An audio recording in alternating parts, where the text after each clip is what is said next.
అందరికి happy Sunday.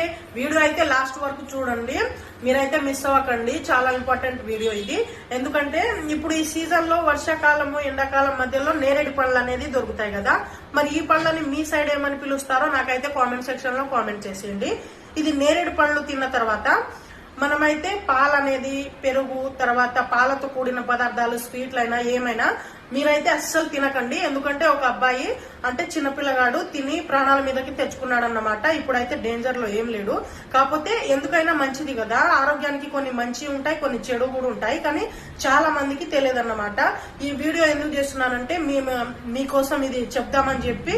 ఈ పళ్ళు తినే వాళ్ళు చాలా మంది ఉంటారు కదా, ఈ సీజన్ లో అందరు తింటా ఉంటారు కాబట్టి మీకు చెప్పాలని ఈ వీడియో తీస్తున్నాను అన్నమాట.